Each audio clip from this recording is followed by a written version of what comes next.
views and opinions expressed on this program are those of the guests appearing on the program and do not necessarily reflect the views and opinions of 8 News Now or Nexstar Media Group. Putin is the aggressor.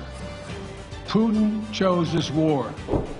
Tonight on Politics Now, Russia invades Ukraine, the U.S. response, and the economic ripple effects being felt here. Plus, I don't think that we cross that threshold of justifying, American troop deployment. Republican Senate candidate and wounded veteran Sam Brown talks to us about the Russian invasion and his plans, if he's elected, to tackle inflation. I will always support strong parent participation in making our education system the best it can be. An off-year State of the State speech. Governor Steve Sisolak lays out his plans to spend nearly $2 billion in federal funding and not raise taxes. From 8 News Now, this is Politics Now. Thank you for joining us here on Politics Now. I'm John Langland. We start, though, with a history-making nominee. Friday, President Joe Biden announced his selection to fill an open seat on the U.S. Supreme Court. It is federal appeals court judge Ketanji Brown Jackson. She's a Harvard Law School graduate and a former clerk for retiring Justice Stephen Breyer. President Biden had promised to nominate a black woman to that post. Senate Democrats plan to move quickly for a vote ahead of the midterm elections. Senate Minority Leader Mitch McConnell congratulated her on the nomination and then added she was the, quote, favored choice of far-left dark money groups. We'll continue to watch that moving forward, but now to Russia's full-scale invasion of Ukraine. After weeks of threats this week, it finally happened, drawing condemnation from the Western world. After the initial invasion, Russia fired roughly 100 missiles at Ukraine's military infrastructure. Highly populated areas targeted as well. President Joe Biden announced new economic sanctions to maximize the long-term impact on Russia. Putin is the aggressor. Putin chose this war, and now he and his country will bear the consequences. Today, I'm authorizing additional strong sanctions and new limitations on what can be exported to Russia. Meanwhile, NATO says it will activate defense plans to protect its eastern flank. Remember, Ukraine is not in NATO. Around 7,000 additional U.S. troops will deploy to Germany in the coming days. Americans were bracing for the economic impact of Russia's invasion. Stock market tumbled earlier in the week, then recovered as analysts are trying to read the impact on prices here at home. Elise Preston has the painful ripple effects. Americans woke to the sight of war in Europe as Russia launched its invasion of Ukraine, and the shockwaves may be on their way here to the pump, where drivers are already facing the highest prices in years. Are you concerned that it's going to keep getting worse? Yeah, it probably will. I wouldn't be surprised if it does. Russia supplies 10% of the world's oil, and the prospect of disruptions has driven the price over $100 a barrel for the first time since 2014. It's pushing gas prices up past $6 a gallon in Los Angeles County, with the national average already at $3.54 a gallon. I was shocked to see the prices. Beyond the pain at the pump, higher gas prices can have a significant impact on the broader economy, translating to less travel, less eating out, and less shopping. With inflation already at the highest level in decades, the crisis could affect everything from automakers to grocery stores. We also could see agricultural prices for wheat and corn because Russia and Ukraine are big exporters. And finally, we could see metal prices when we look at iron ore, we look at palladium used in those chips that we need in cars. The White House is watching, but says larger issues are at stake. Standing up for our values is not without cost. What we're trying to do is minimize that cost. Rattled stock investors took a roller coaster ride. The Dow Jones Industrial Average lost 800 points at the open before rebounding on the upside, as traders contemplate what could be Europe's biggest land war since World War II. Elise Preston, CBS News, New York. And again, the stock market, a roller coaster ride all week, down earlier, up on Friday. It's been a wild ride. Nevada's congressional delegation all have supported these economic sanctions and all condemned the actions of Russia. One of the Republicans running to challenge Nevada Senator Catherine Cortez Masto is wounded warrior Sam Brown. He was a captain in Afghanistan. This week I spoke with him about Russia's invasion, combating inflation, and schools. We started with what to do in Ukraine. Americans need to understand that people like me are not about just throwing troops into conflicts without any sort of real justification. And so with Ukraine's having just been invaded now by Russia, this is a case where I don't think that we cross that threshold of justifying American troop deployment. But it's a very complicated situation, and things get muddled, just in short little sound bites or tweets or whatever.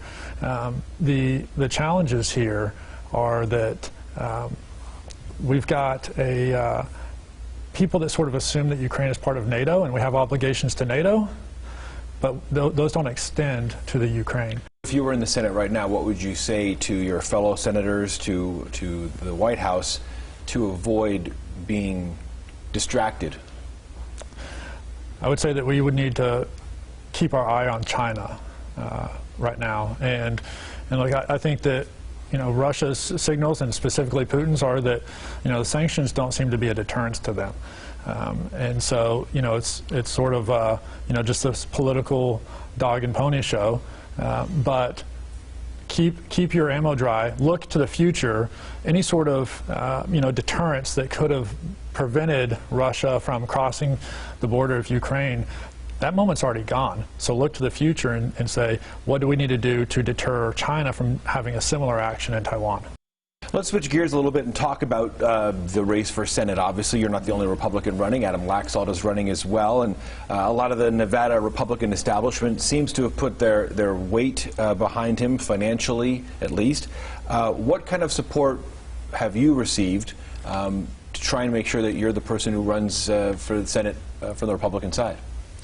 Yeah, it's interesting that you would kind of couch it as the establishment. You disagree? I would sort of disagree in this regard, that Adam has had, by his own FEC accounts, fewer than 600 itemized contributions from Nevadans.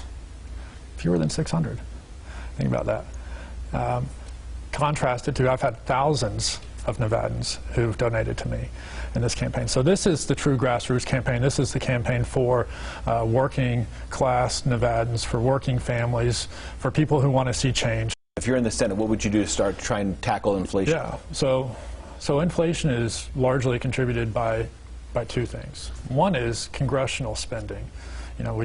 Congress just passed this short-term spending continuing resolution, which right then and there, like, they've lost accountability to their purpose. It's not like there's a surprise that they should be coming up with a budget and passing it every year. And so the fact that we just continue to have continuing resolutions is a failure in and of itself. But Congress has got to cut spending, because the excessive spending coming out of Congress is leading to inflation. But another contributor to that is the central bank, the Fed, is dumping tons of liquidity into the market, and that's driving up the inflation as well, which is a big word that a lot of politicians use, but what does that mean? It means higher costs in the grocery stores, higher energy costs.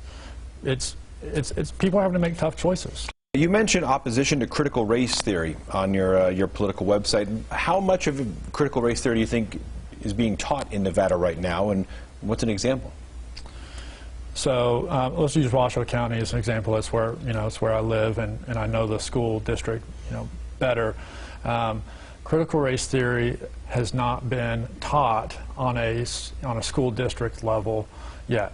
There were attempts last year to adopt curriculum that included critical race theory, but critical race theory could also be known as something that they call social and emotional learning as well. And so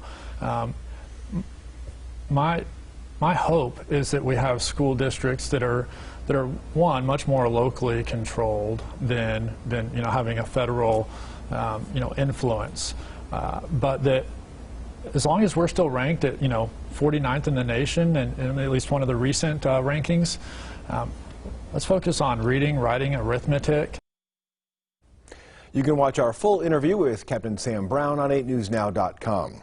Brown's Republican primary challenger for Senate is former Attorney General Adam Laxalt. He was in Florida at Mar-a-Lago doing a fundraiser with former President Donald Trump this week. Laxalt tweeted a picture of him with Mr. Trump, there you see it there, at his club in Palm Beach, Florida. This was on Tuesday. Friday, Laxalt spoke at the CPAC conference in Orlando. Now to the governor's race. A pro-Joe Lombardo super PAC has a new ad out. In Steve Sisolak's Nevada, criminals are free to walk our streets, and it's harder for police to do their jobs. Better Nevada PAC made a six-figure ad buy with the commercial you're seeing right here. Goes on to say Sheriff Lombardo's Nevada is safer and more secure. That's the claim from the ad. Lombardo seen as something of the current frontrunner in the Republican primary race for governor. No legislative session this year, of course. Still, this week, Governor Steve Sisolak held a State of the State speech. He wanted to use Allegiant Stadium as the backdrop. Unfortunately, nobody told Metallica. The band was setting up a stage below the podium where the governor was supposed to be, told all the media to turn the cameras around. Still, the governor's speech carried on, just like his spending plan for the year. Governor Steve Sisolak is running for re-election, and he hasn't really campaigned yet. Nevada is on the move. Today's State of the State had all the signs of a campaign speech with a $1.9 billion check attached. We're believers. We believe that problems can be solved, that big things can be accomplished. Governor Sisolak outlined a massive spending proposal. No new taxes. No new taxes. Money comes from the federal government's American Rescue Plan. It includes the state's largest investment in affordable housing ever. The plan boosts housing construction. Improving education. I will always support strong parent participation in making our education system the best it can be.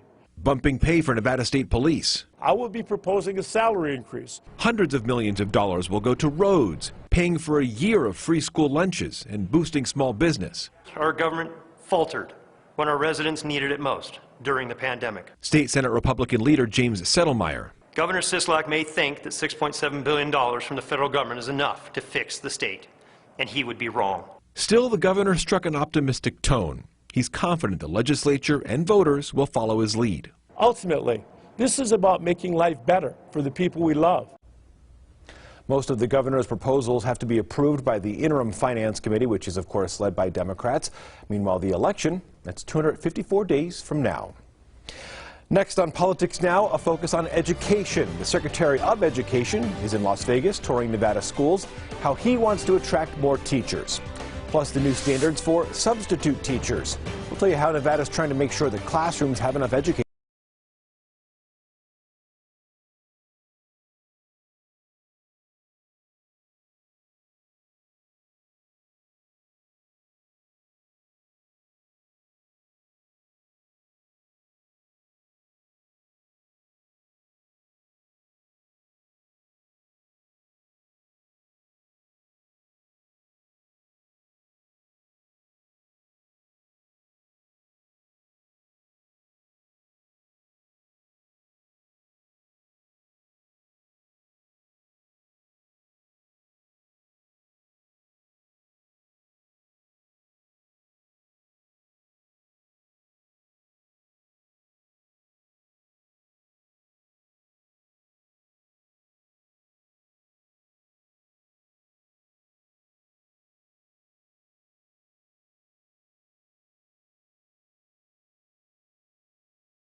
Or try them bacon loaded for $4.50. Welcome back to Politics Now. Months ago, Clark County School Board members voted to fire, then voted to bring back afterwards, Superintendent Dr. Jesus Jara. Well, now the board is giving him new goals for the upcoming school year. First, improve proficiency in reading for students in grade 3 and math for grades 6 through 8. Second, lessen the number of Black and African American students suspended or expelled. And finally, hire more than 1,600 teachers before November 1st. Superintendent Jara says he is confident CCSD can get those tasks done. U.S. Education Secretary Miguel Cardona was in Las Vegas this week. He visited several schools, including Clark High. Secretary Cardona also announced $800 million in federal funding for CCSD. Christian Cázares reports. The students were a little freaked out because there was like cameras in our face, but they did well. Clark High School students spent part of their school day with U.S. Secretary of Education Miguel Cardona and Congresswoman Dina Titus. And what are you working on the hypothesis? The visit was to get a first-hand look at how students were handling their return to the classroom after remote learning and a better picture of the importance of extracurricular activities. Hey, come support football too. Come donate. It's so important now, knowing that the pandemic has robbed students of opportunities to engage with their peers and develop those skills. So hearing directly from the students how important the funding that goes to our districts is so that these activities continue. As a group of leaders explored the campus on Arville and Penwood, they dropped in during class time and sat on lectures. Later, they held a discussion with these students about their experience with school activities, but the bigger concern was staffing shortages. Use the American Rescue Plan funds to incentivize getting educators to stay in the profession, but also let's consider bringing back retired teachers. Cardona says a long-term solution to get more teachers in the future was already in the works at this high school. Yeah. Raise your hand if you're going to be a teacher. First time I walked into a classroom of high school students who are studying to become teachers, led by a teacher that's getting them connected to UNLV. For now, activities like music are expected to be enhanced by the funding and help bring a sense of normalcy back, teachers say, from the pandemic. Extracurriculars is a big thing. I hope, budgets stay, maybe even grow. Christian Cázares Live, Local Now. The money will be dished out once it actually gets from the federal government to Clark County School District. State education leaders are trying to find a way to make it easier to put substitute teachers in the classroom. Some new rules approved this week will allow those with a high school diploma to apply for a teaching license. All you need is that high school diploma. This would only apply, though, during an emergency declaration, which we're in right now because of the pandemic. Mary Jane Bellieza reports. Nevada Department of Education wants to make this permanent, but there are concerns about how qualified applicants are with just a high school diploma and limited training. It's been an ongoing problem even before the pandemic. Not enough teachers and not enough substitutes. Kenny Belknap with the commission, an educator at Liberty High School, says emergency substitute teachers need more training. I find it troubling, especially with these emergency sub licenses, that we're saying it's okay that someone with a high school equivalent diploma can serve as a long-term sub, someone who can serve in a classroom with 40 plus kids for an entire school year, teaching them the content area that they need under this emergency declaration, and there's no accountability. The commission has provided accountability recommendations, suggesting subs routinely meet with administrators and undergo an evaluation process. Commissioner Jordan Wenger agrees with this proposal. I'm just really concerned that these emergency substitutes are being used in our Title I schools more frequently, and those are our kids that need the best instruction. So I want to make sure that this regulation is giving them that accountability of getting the best teachers in there that are qualified. Currently, there are 600 emergency subs in Clark and Washoe County school districts. These subs will be teaching for the remainder of the school year and next year if Nevada remains under a state of emergency. I look at the emergency situation right now. It's a temporary thing. It looks like we're doing a long-term fix to a temporary problem. I think a real fix to this is the districts really looking at what they're doing with their subs, providing better pay, incentivizing people to work for them rather than relying on state regulations. Mary Jane Bellieza, Live Local Now. The State Commission also approved a motion to meet again in the spring, and they'll discuss extending training for those subs to 8 hours to try and increase teacher accountability. A new audit points out some major problems in Nevada's Department of Corrections. The report made public this week says the DOC paid excessive overtime, inappropriately assigned state-owned vehicles, and overcharged prisoners. Prison Chief Charles Daniels pushed back on the overtime criticism. He says increased workloads leave him without many choices. Some of the excessive charging of prisoners cited were for medical copays and hygiene products like soap and deodorant. Next on Politics Now, trying to slow down inflation. We'll look at a new plan for our ports in the U.S. the Biden administration hopes can solve supply chain issues. Plus, why a proposed gas tax holiday wouldn't actually lower your gas bill at all. This is 8 News Now.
Welcome back to Politics Now. Unanimous ruling by Nevada's Supreme Court will force Southwest Gas to justify its rate hikes to consumers. It comes on the heels of rate hikes that have caused some bills to double. Now, it had been up to regulators and ratepayers to justify why hikes shouldn't be passed along to them. Well, this flips that dynamic. It also upholds a previous ruling requiring utilities to justify hikes to the Public Utilities Commission and ratepayers. A gas tax holiday backed by Nevada's 2 senators turns out won't actually lower your gas costs at all. The idea would eliminate the federal gas tax for a year. However, Nevada actually has a law that says if the federal gas tax is eliminated, the state gas tax just is increased to cover the difference. So when you go to fill up, it's going to cost about the same. Efforts to slow down inflation, meanwhile, they continue. The Transportation Department announced new grants, federal grants, to upgrade our ports. Alexander Limon spoke with the Transportation Secretary about the investments that he says will relieve the pressure. Hundreds of millions of dollars are set up to upgrade American ports. To fund improvements from adding capacity to linking rail into our port network, anything that will help goods move more efficiently in this country. The $450 million in grants come from the bipartisan infrastructure law. And Secretary of Transportation Pete Buttigieg says the upgrades to ports will tackle the supply chain problems caused by the coronavirus pandemic, fix decades of underinvestments, and provide much-needed upgrades to handle modern ships. Sometimes, even in our biggest ports, a whole new channel has to be dredged to a deeper level, or a bridge has to be replaced because these ships are so big they can't fit under it. Secretary Buttigieg says these investments are necessary for the U.S. to remain a world leader and ultimately to help lower the prices of goods. But the physical infrastructure upgrades could take years to complete. Buttigieg says that's why the administration is also working on more immediate solutions. Pushing toward 24/7 operations, setting up things like temporary pop-up container yards to clear some of the containers inland when there's not enough room in the ports themselves. Buttigieg says another effort to resolve supply chain problems is a push by the administration to produce more things domestically. In Washington, Alexandra Limon. Laying out a plan for the country. Next on Politics Now, what President Joe Biden is expected to talk about in next week's State of the Union.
$3333.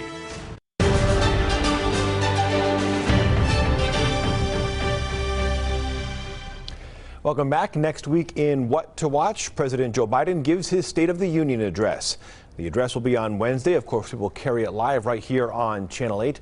The president is expected to certainly talk about the Russian invasion of Ukraine, ongoing inflation, his stalled Build Back Better legislation, voting rights, and climate change. Iowa Republican Governor Kim Reynolds will give the Republican rebuttal, and Minnesota Congresswoman Rashida Tlaib will be giving a rebuttal for the Working Families Party, all coming up this week. We thank you so much for watching us here on Politics Now. All the political news you need, 8newsnow.com. We're back with you on Saturday. Thank you for watching. Take care.